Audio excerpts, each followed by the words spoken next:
first one is called, What If We All Huddle Together Like Penguins? We're all creatures who take long walks and return. Courtship. Delectably garbed in species of throat, of walking the workplace past, with half trust, half life buried in 15 years of first loves. I still do. In my last city, we need help, but I want to get away from rescues, wear out my fur with Antarctic phrenology.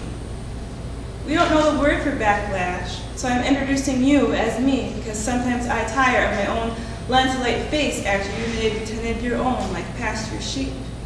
Our mass index, thermoregulating. This is a hooked squid we shared for brunch. How much of me and you is tentacular now? The most recent cycle of Bothian reliance on our alloprene. If I had $1 for every surviving kinship, capital couldn't exist. The fool in our arcana would be applauded and wouldn't be named for fool. Gestation. Feel my hands. It's begun. Single digits for 63 days, and in May, I'll graduate. For once, I am babysitting our tobogganing colony drunk on nouns. There's nothing remedial about their sincere hellozoism. I have shoveled 3 times to make room for more. Our babies prefer slide whistles to orangutan deployments, krill cabaret to breadfruit. If there ever was a time, it would have to be now. Turns out the Romans invented sugar of lead, the first of artificial sweeteners.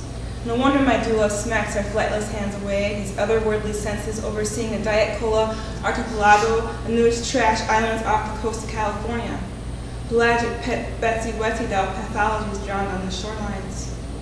We're helping the fall of the empire by buying snuggies as gay gifts. My preemptive apologies. Birth. It began with a radial sneeze.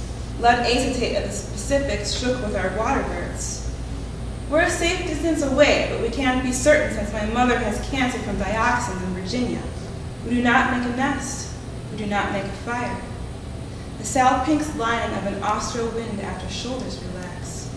How the industrial old-timers screamed when our helix circle doubled up with new frequency bands, soft spectrum fuzz out of eggshell white. He kicked at the nurses. A litter of conjoined puppies in Bhopal, India. A girl's horse miscarries 2 foals in Cambridge Bay, Victoria Island. One soul tries to steal a baby to replace the one she lost, so we shield her by sharing children. Long crochets of coastline black are Dia de los Muertos. Unlighting oil lamps, and we digested plenty of fish. Some of us are looking for Sedna and her severed fingers because we're trying to cut ourselves off from the next hedge fund cluster bomb. Our house is boarded up, we left, coming here, huddled together like penguins. Can people hear her back there? No. I heard one no. So maybe just a little louder. Okay, just a little louder? All right. Using a microphone just feels really unnatural to me, so I never use them. Okay, this one's called How About Them Apples. Is that better? All right. I'm going to faint by madness intercepted, pump my neurosis full of unabridged diction. Rush goes the weasel wearing a tinfoil tri-corner hat where the Woolworths in Greensboro used to be. My full mimosa tea is a picture of bargained hurt. If Friday brings a sprig of Whitman lilac to you, keep it. But, remembering his political about-face, song of myself tickles bellies in a David Duke flash mob as you wait on the would-be rocker exchanging what's left of you with tin Christmas trees on the boulevard. Puddles of tangerines, of nervous sleep, of 12 finches, the amnesiac and the bear. Each of the shapes miscalculated, wooden nickels, the worldly, porcupine quills of the century, shuddering, fluttering guys of unwashed, glowing skin, my one spare hair leaving via breath.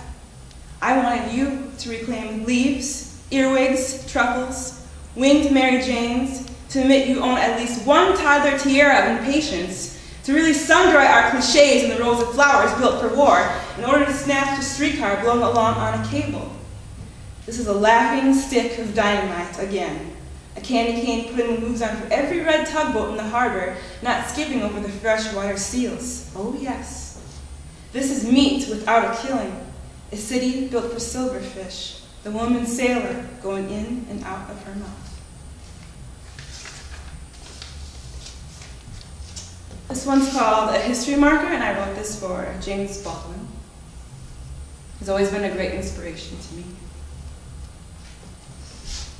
Black divination rush into the streets, looking for amputated tusks, elephantine graveyard crisscrossing my back.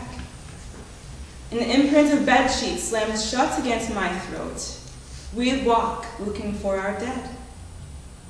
Somewhere in memory, the making place, over archaic syllables, mastering stutters, putting away the glass bowls of show and tell, words reclaimed from the laboring fish, words elegiac and funneled into ointment, with leftover skin hanging in the corners, tiny flush parachutes lighted by women, singing while they emerge in their work, clapping out a Chahembe family puzzle. I'm carried here preparing an iron floor of sand, dirt, rocks, clay, gathering face for Big Mama's and Big Papa's blueprints.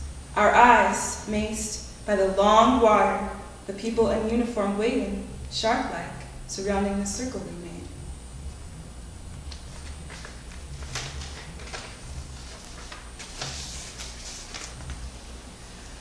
All right, this next one, our holding cells of an acid Atlantis. Hooped parabola, tiny knifed fishermen. Every park sings of watery fishnets trawling for recovery.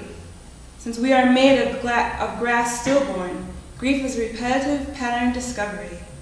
Don't know how anyone endures our failing escapology. Cats, gas lines, and saltwater make up 75% of my reworked calves, now visible in a planned pursuit of vein coil apiary, grafted onto the skin of a gold-plated letter opener addressed to a tuna. Hearing skin grow over bruised eyelids, I mention, of blistering hand-me-down sonar whiskings, adrenostasis plan for single mothers, detaching inside of a water parquet. I have eyes, and again, ears. This means opportunity to be wrapped in string by poachers, the coloratura leather suit, porpoise skins, face assault by unnatural light.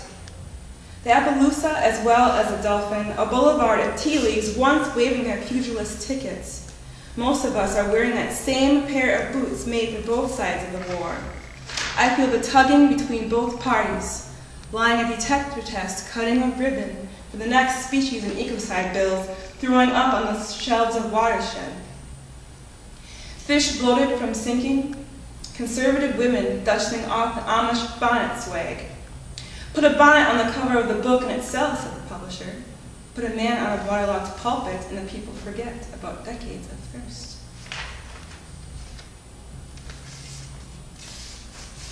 Okay, it's my last one.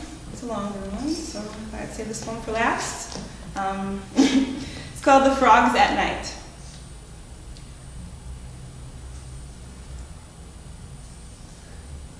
Droning at night with the frogs seems like the best way. Throning a requiem, sleeping in the cake, licking the last breath of oxygen with closing spleen. I imagine perpetuation after the stoplight is over, a gentle wink, then a door slamming shut. I have ended another conversation. I will be essence of goat. I have finally lost my keys for good. Say moon, swaying excuse. Nitrogen chantilly blooms laced from the alder factory. Water lily tendons stretching over the bouillon of Louisiana. The test tornado sound that begs on Mondays at noon. I'll be a fisherman's catch, funneled first into the boat. A digitalis gummy worm for a John Birch Society. A pillow fight for registered voters. I will be ground glass in their argo sauce of delight, a crumb of mouse, a paramecium consensus dancing in the habeas corpus of my mother's imaginary malt shop. Is it because I want to return? Return to what? A spanking I can't remember? Airboat memories loosened via nitrous oxide and a crop duster of balloons. Fantasies of life before birth, life after advanced directives, the glittering Vegas lights of the spirit, the pawn shops of my own receding gum lines, signed postcards of Mother Earth Esquire, The old world lexicon rearing its head with cheap Pythagorean syllables at charity balls where dainty debutantes plan for the next husband's nuclear apartheid. I used to say sleep is for the weak, sleeping only for return and to push music and rapping coping fortress. Now comes disguised as impatience, where we appreciate Nina Simone, Bela and Femi Kuti, Green Velvet. The Frogs would enter, offbeat, at a Kurdish bar in Istanbul, on the cab ride home. Keyboard shifts of Afterparty when Toussaint L'Auvert belays an old Reconstruction phonograph face down to honor ancestry, frog or human first. Blue bowls of rice to counter colonial sociopathy near Uzerli's bed. The plans we would develop in spite of poison oak, organizers, and religious homing pigeons in pre-menstrual February. They say this is the youth moment of our irrational chain gang, facial piercings changing underwear with each mood. But it's obvious. I will double dutch into your kettle drumming. Candy cigarettes at our feet will play the required badminton. On the bruised tail when a possum turned against principle, we make him tidy uncle saying, repression. I do at least. We moved away when I was 6, wrenching a comb through the last-minute bass lines. Only when they choose a voice do they sing like ash, wooing for moths to toast their dreaming aqua. I have used the girls' John well, and so you said it was the best possible apocalypse in Milwaukee, smoking between 2 incongruent homerooms. Out of the lavatory sinks, we sent heteroclite doves over the bonfire city, beings with bouffant throats, sundering their teeth from the posy. Thank you.